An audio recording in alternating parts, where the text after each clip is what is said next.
sana itu di Sungai Samba itu ada satu betang paling besar. Betang itu namanya Betang Panjang Kuluk Awan di Sungai Mantike. Betang itu besar dulu. Bangunannya itu panjangnya kalau tidak salah 77 depa, 7 hasta. Lebarnya itu 14 depa, 7 hasta. Kalau tidak salah dia punya dapur 2. Di situ siapa orangnya yang mempalai? Ya, Temanggung Awan sebenarnya namanya. Dia itu yang menciptakan cikal bakal daerah Betang Tumbang Baraoi, Betang Tumbang Puruhan, dan Betang Tumbang Manggung. Baiklah, topik kita kali ini bisa dibilang sebagai sejarah. Sejarah yang kita bahas ini mungkin hanya merupakan sebagian kecil dari keseluruhan sejarah Dayak tidak tertulis yang ada di Katingan, Kalimantan Tengah. Cerita kita kali ini akan bermula dengan kembali ke ratusan tahun yang lalu di daerah Hulu Katingan, sebelum adanya kehidupan modern, sebelum adanya kehidupan tentram.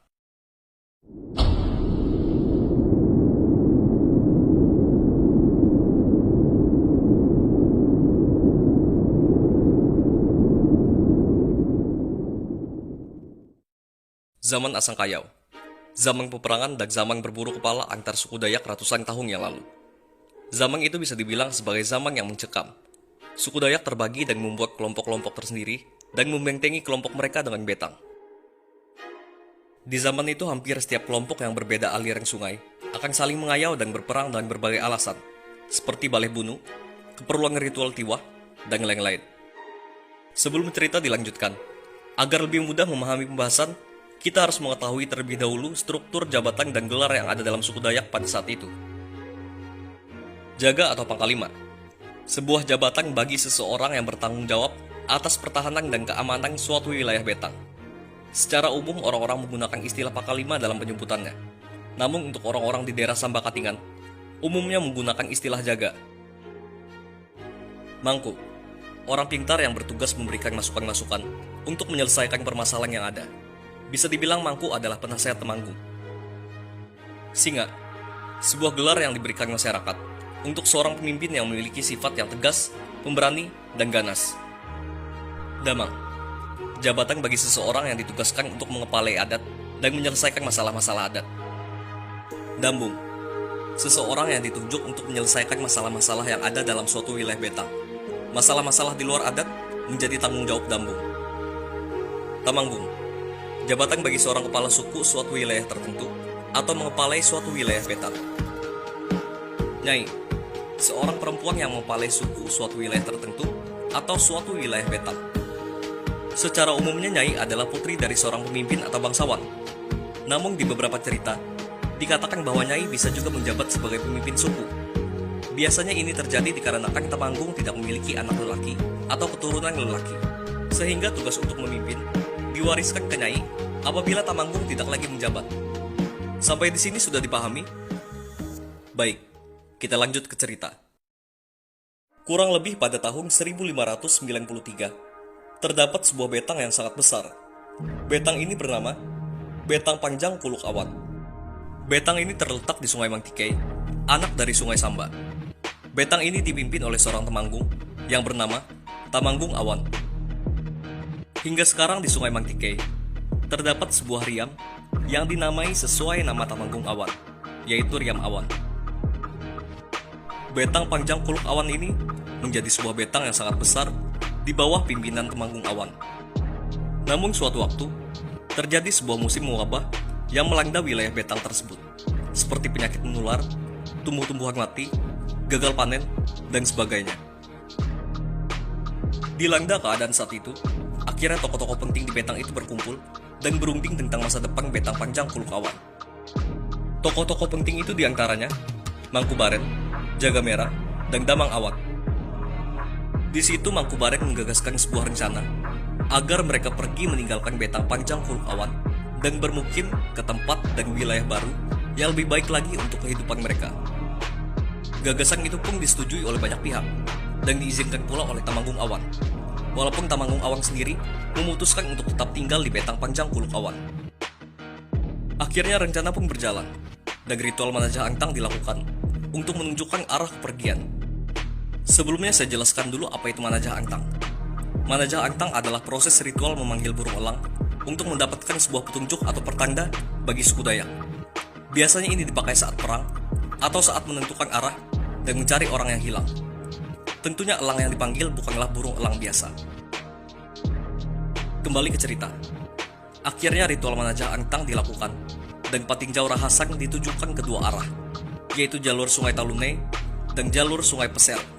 Saat itu burung elang yang dipanggil terbang berputar 3 kali dan langsung terbang menanjak di kedua arah itu, yang menandakan bahwa kedua lokasi itu sama-sama bagus dan subur untuk kehidupan baru mereka.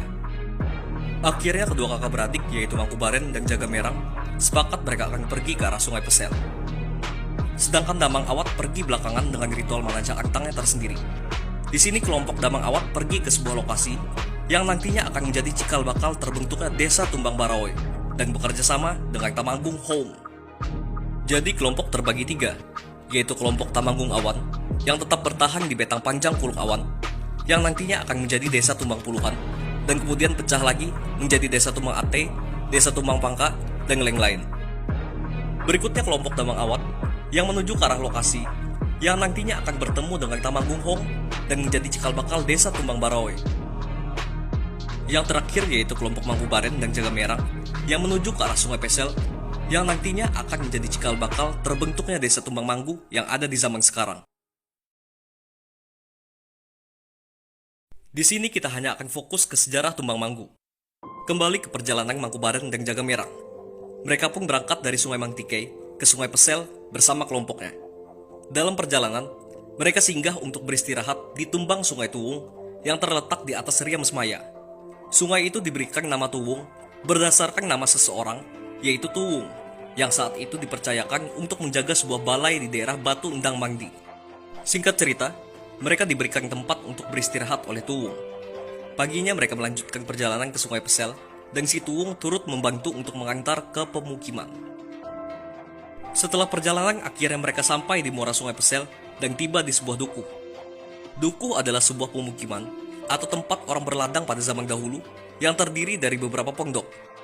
Rombongan Mangkubaran dan Jagamerang yang tiba di dukuh itu disambut dengan baik oleh penduduk setempat yang terdiri dari orang-orang Sungai Rungan Manuhing dan Hulu Talunai. Singkat cerita, orang-orang dari dukuh itu dan kelompok Mangkubaran dan Jagamerang akhirnya hidup menyatu, sehingga terbentuklah sebuah kelompok yang lebih besar lagi. Akhirnya dukuh itu berkembang menjadi lebih besar dan menjadi sebuah desa yang bernama Tumbang Huap. Semua orang sepakat untuk memilih seorang pemimpin bagi mereka, dan terpilihlah Mangkubaran sebagai Temanggung. Kehidupan di Tumbang Huap semakin tertata. Mereka kemudian membangun sebuah betang beserta kuta untuk memagari betang tersebut. Dan setelah itu mereka melaksanakan upacara tiwah agar membuang segala hal-hal sial di tempat tinggal baru mereka.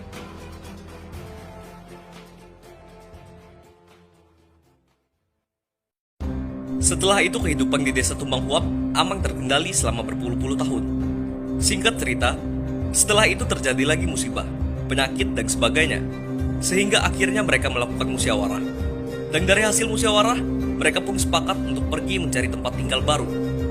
Saat itu kepemimpinan di Tumbang Huap menuju ke pemukiman baru dialihkan ke Merang, karena saat itu Baren sudah lanjut usia dan ia merasa tidak mampu lagi untuk menjabat. Dan juga keturunannya belum ada yang ia rasa mampu untuk memimpin. Jadi, jabatan pimpinan diturunkan ke Merang adiknya. Mereka pun pindah ke sebuah tempat baru dan membangun kembali semuanya dari awal, termasuk pemukiman dan betang. Tempat baru itu kemudian diberi nama Tumbang Palatau. Di Tumbang Palatau, kepemimpinan beralih lagi dari Merang ke Temanggung Taung, yaitu anak dari Baren. Karena saat itu Merang sudah lanjut usia dan keturunan Baren sudah dirasa mampu untuk memimpin. Di masa pimpinan Temanggung Taung, dilakukanlah ritual tiwah kedua, yaitu memindahkan tulang belulang santung para pendahulunya yang berada di Tumbang Huap ke Tumbang Palatau.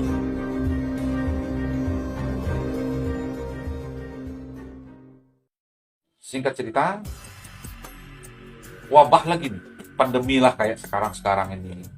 Ya kolera lah, tanaman-tanamannya banyak dimakan belalang lah. Tahun ini panennya gagal lah, mapis lah yang isinya padinya tapi nggak isi gitu kan. Parah gitu, tetua. Di mana ini? Kita survei. nggak perlu lagi kita pakai najah kentang, survei aja. Dia bentuk tim survei, berangkat selama seminggu. Terpilihnya dari situ mereka melihat kondisi kontur tanah, kesuburannya. Sepakat mereka menentukan di Pelang. Itu nama tempat. Bukan nama tempat. Dulu itu kan kalau misalnya kalau ada sungai, ada lubuk Menyangau, lubuk Panga, kalau ada lubuk. Ada juga teluk apa gitu kan. Nah, dulu kan sudah ada memang namanya Pelang. Terpilihlah di situ karena daerahnya subur, tanahnya cocok untuk orang-orang berkebun pada saat itu. Mereka pun bermukim ke Pelang dan membangun kehidupan dari awal lagi untuk kesekian kalinya. Saat itu jabatan pimpinan sudah beralih dari Tamanggung Taung ke anaknya, yaitu Tamanggung Tuyang, yang dikenal dengan julukan Borang atau Kok Borang. Di masa kepemimpinannya, Tamanggung Tuyang melakukan ritual tiwah berikutnya, memindahkan tulang belulang pendahulunya dari Tumbang Palatau ke Pelang.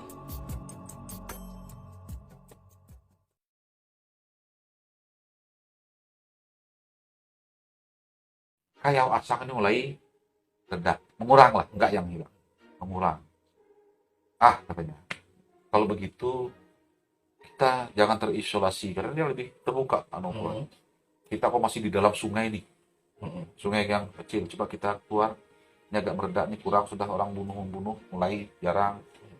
Mereka berpikir mau ke pinggir sungai Samba. Pikiran konsepnya tuh, bukan najahan lagi. Kirimnya karena bukan penyakit yang bikin masalah ini, kita nggak perlu minta petunjuk. Bikinlah tim-tim yang kata mereka, tertunjuklah cerita tim itu terbentuk, mencari lokasi, terpilihlah di Tumbang PSL. Tapi dulu tuh kayak pemukiman sementara aja lah, enggak yang kadang mereka masih pulang pergi ke Pelang. Nah, sambil memantau keadaan ini. Nah, di Tumbang Pesel itu. Nah, itu cikal bakal orang Tumbang Manggu, Tumbang Kaman, ya orang-orang dari situ nanti. Tumbang Kaman, Dehes, Bengkiang itu bukan dari situ. Bengkiang itu orang-orang Tumbang Samba, orang-orang datang banyak. Nah, di situ sekitar kalau nggak 10-15 tahun, mereka begitu ya. Mungkin di situ sebagian masih di Pelang, sebelum lah gitu. Tapi lambat laun Pelang itu agak ditinggal, mereka cenderung ke sungai-sungai besar ya. Anggaplah dulu di Kalimantan tuh kan jalan tolnya ya sungai gitu. Nah, kehidupannya ini tetap aja mereka ke Pelang ini gelandang, tapi mereka pulang lagi ke pemukiman baru mereka. Mereka ingin mungkin menghilangkan suasana dari terisolasi sembunyi, harus menggunakan alam sama kayak di Pelang itu. Setiap mereka mendirikan betang pasti di hilirnya ada riam. Makanya ada riam Pelang, riam Platau, riam Kuap, semua ada riam. Kenapa gitu? Karena itu benteng alami kalau musuh mau lewat situ kalau nyerang. Kalau mereka nyerang dari darat kan ada kutanya. Biasanya akses orang dulu kan pakai perahu dari sungai. Riam itu benteng alam yang dibuat. Kayak Tumbang Manggu bikin harus di atas riam, bawahnya riam. Nah, kenapa? Orang dulu kan berpikir pada saat zaman penjajahan sudah mulai masuk, sudah tahun itu Belanda. Tingkat cerita 15 tahun berdiri, berpikirlah mereka.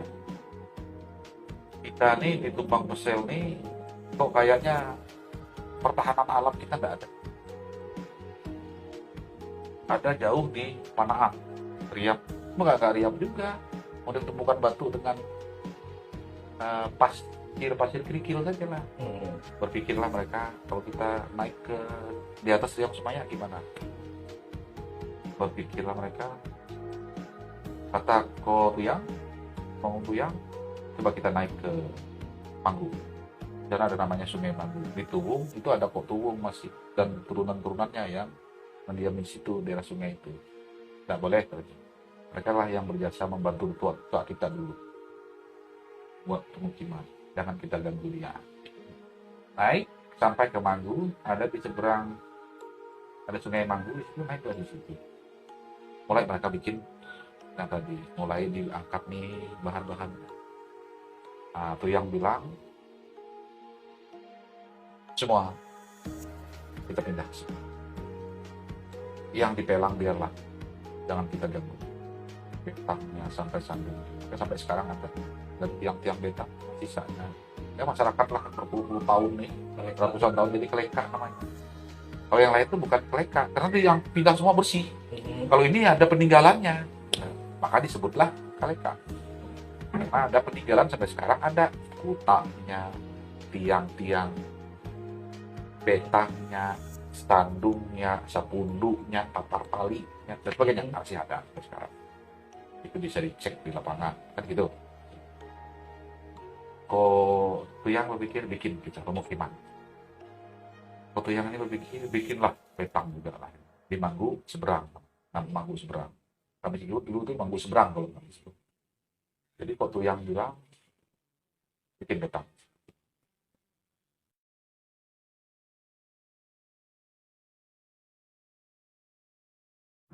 Kurang lebih pada tahun 1835, terjadi lagi wabah terbesar yang melanda Manggu seberang. Di antaranya demam panas, kolera, dan sama. Wabah tersebut melanda selama puluhan tahun. Banyak orang yang meninggal setiap tahunnya. Hingga akhirnya, mereka memulai kembali ritual Manajah Angtang. Saat itu pimpinan beralih ke Tamanggung Jahan, yaitu anak dari Tamanggung Tuyang. Di situ burung elang yang dipanggil berputar sebanyak 7 kali dan langsung menukik di arah seberang, yaitu arah kiri mudik Sungai Samba. Sangat jarang untuk menemukan lokasi di mana burung elang berputar sebanyak 7 kali. Hal ini menandakan bahwa tempat itu adalah tempat yang sangat-sangat bagus untuk membangun kehidupan baru, dan tempat itu akan menjadi tempat yang sangat besar. Akhirnya mereka pindah ke seberang sungai dan membangun lagi kehidupan dari awal. Tempat itu kemudian yang sekarang disebut Manggu Usang.